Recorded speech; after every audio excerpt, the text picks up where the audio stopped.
New York शहराच्या महापौर निवडणुकीमध्ये जोहरान ममदानींनी यांच्या ऐतिहासिक विजयाचे पडसाद मुंबईमध्ये उमटताना दिसत आहेत। जागतिक पटलावरच्या या महत्त्वाच्या घटनेचा संदर्भ मुंबई महापालिका निवडणुकीशी लावला जातोय आणि त्यावरून राजकारणही रंगले। बघूया।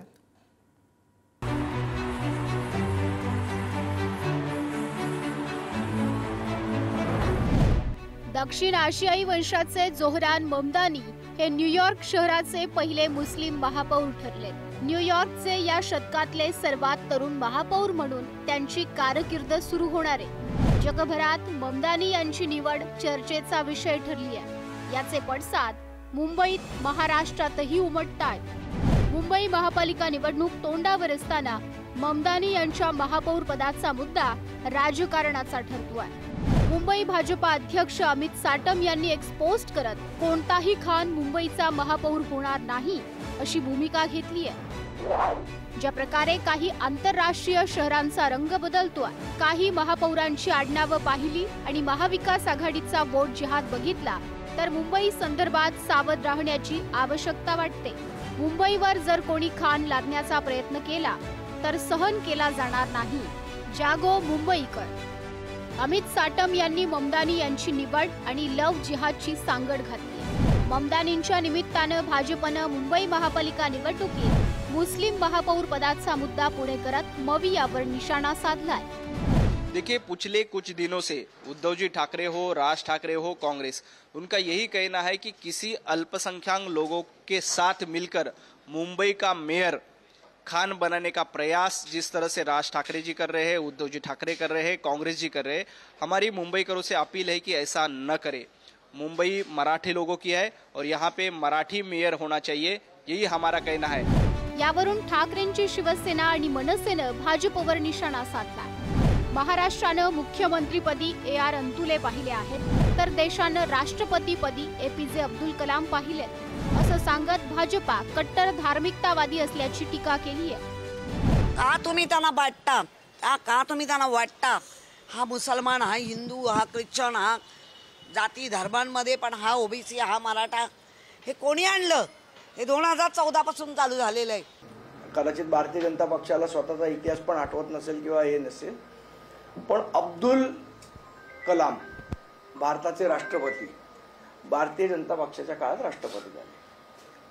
मग मुस्लिम म्हणून त्यांनी राष्ट्रपती केलं का? त्यांचे गुण बघून राष्ट्रपती केलं का? काय म्हणून राष्ट्रपती केलं? या महाराष्ट्राने बॅरिस्टर AR अंतुलेंसारखा मुस्लिम मुख्यमंत्री सुद्धा पाहिलाय।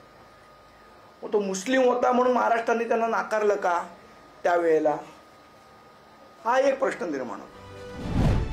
लोकसभा आणि विधानसभा निवडणुकीत मुस्लिम मतदार ठाकरेंच्या शिवसेनेकडे झुकल्याची चर्चा राजकीय वर्तुळात आहे। यावरून ठाकरेंनी हिंदुत्व सोडल्याची टीका भाजपा आणि शिंदेंच्या शिवसेनेकडून करण्यात येते। मुंबई महापालिका निवडणुकीच्या तोंडावर मतचोरी आणि मतदार यादी घोळाचा मुद्दा मनसेसह मवियानं हाती घेतला आहे। 1 नोव्हेंबरला काढण्यात आलेल्या मोर्चात दुबार मतदारांना रोखण्याची भाषा ठाकरे बंधूंनी केल्यानंतर याला भाजपनं मुस्लिम दुबार मतदारांची संख्या दाखवत या वादाला धार्मिक रंग देण्याचा प्रयत्न केला आहे। आजपासून तुम्ही सगळ्यांनी आणि प्रत्येक राज्यातल्या प्रत्येक नागरिकांनी ही जबाबदारी घेतली पाहिजे की मत चोर जिकडे दिसेल तिथल्या तिथे त्याला फटकावला पाहिजेच। लोकशाही मार्गाने फटकवा। आता लोकशाहीचा मार्ग तुम्हाला माहिती आहे। आम्हाला कायदा हातात घ्यायचा नाहीये, पण कायद्याचा खोटा दांडुका जर आमच्या डोक्यात मारणार असाल तर त्या दांडुक्याचं सुद्धा काय करायचं हा सुद्धा निर्णय घ्यायला ही महाराष्ट्रातली जनता सक्षम आहे। एक तर पहिल्यांदा तुम्ही घराघरामध्ये जा, सर्वजण याद्यांवरती सगळ्यात जोरात काम करा। चेहरे कळले पाहिजेत, एकेका यादीवरचे सगळ्यांना चेहरे कळले पाहिजेत। ती माणसं तिकडे मतदार नोंदणीचे म्हणजे मतदाराच्या ठिकाणी बसले पाहिजेत। आणि त्यानंतर जर समजा तिकडे हे दुबार तिबार वाले जर आले तिथेच फोडून काढायचे।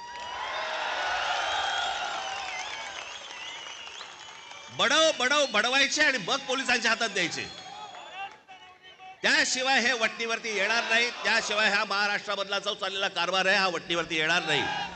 निवडणूक आयोग आणि निवडणुकीतली मतदार यादी याच्या आड आमच्यावर हल्ला केला, प्रतिहल्लाच करणार, प्रतिहल्ला सडकून करणार।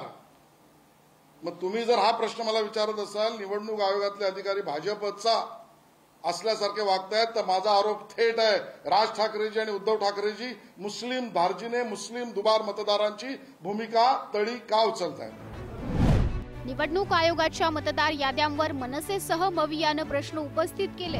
हा नरेटिव्ह घेऊन जनतेपर्यंत जाण्याचा त्यांचा प्रयत्न दिसतोय, तर हा नरेटिव्ह खोडून काढण्यासाठी भाजपाकडून वोट जिहादचा मुद्दा पुढे आणला जातोय।